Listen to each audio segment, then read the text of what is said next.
మధ్యన నేను సోషల్ మీడియాలో కొన్ని పోస్టులు చూస్తున్నా, అది ఆ పార్టీ ఈ పార్టీ అని. ఎందుకంటే ఈ మధ్యన అయితే రెండు పార్టీలు, ఇటుపక్కున్న పార్టీ అటుపక్కున్న పార్టీ, సోషల్ మీడియాలో వాళ్ళు పెట్టించుకుంటున్నటువంటి వీడియోలు కానీ, ఈరోజు ఏఐ టెక్నాలజీ వచ్చిన తర్వాత చేస్తున్నటువంటి చేష్టలు కానీ వీళ్ళ మధ్యన ఆరోపణలు ఉన్నట్టు లేదు.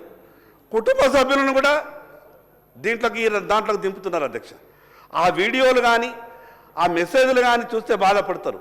కానీ అంత మాత్రాన ఆ జరుగుతున్నటువంటి విషయాల మీద మిగతా రూపాలలో మనకున్నటువంటి చట్టాలని వాడుకోవచ్చు. ఈ యొక్క కొత్త చట్టం ద్వారా ఆ సోషల్ మీడియాలో ఈ రకంగా పోస్టులు వస్తున్నాయి కాబట్టి దాన్ని కంట్రోల్ చేద్దామనేటువంటి ఈ చట్టం దానికి ఏం ఉపయోగపడదు అధ్యక్ష. నేను ఎందుకు ఈ మాట చెప్తున్నానంటే, సోషల్ మీడియా అనేది ప్రపంచంలో ఏ మూలకుండైనా కానీ నడిపించేటటువంటి వ్యవస్థ. ఈరోజు దుబాయ్ని బేస్గా చేసుకొని సోషల్ మీడియాని కొన్ని రాజకీయ పార్టీలు ఇప్పటికే సోషల్ మీడియాని రన్ చేస్తున్నాయి.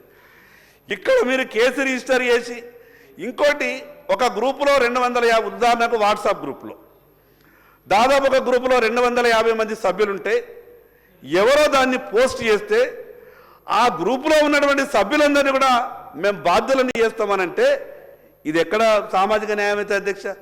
అందుకే ఈ చట్టంలో అసలు ఏ ఒక్క ప్యారా కూడా, ఏ ఒక్క సబ్ క్లాస్ కూడా, ఏ ఒక్క సెక్షన్ కూడా సమాజానికి మంచి చేసేది కనిపిస్తలేదు. కాబట్టి ఇది ప్రజల గొంతు నొక్కేటటువంటి అవకాశం ఉన్నది. కాబట్టి ఈ చట్టం సెలక్షన్ కమిటీ కంట్రోల్, కానీ ఆ సెలక్షన్ కమిటీ కూడా కాదు, ప్రభుత్వం వెంటనే ఈ బిల్లుని విడ్రా చేసుకోవాలి.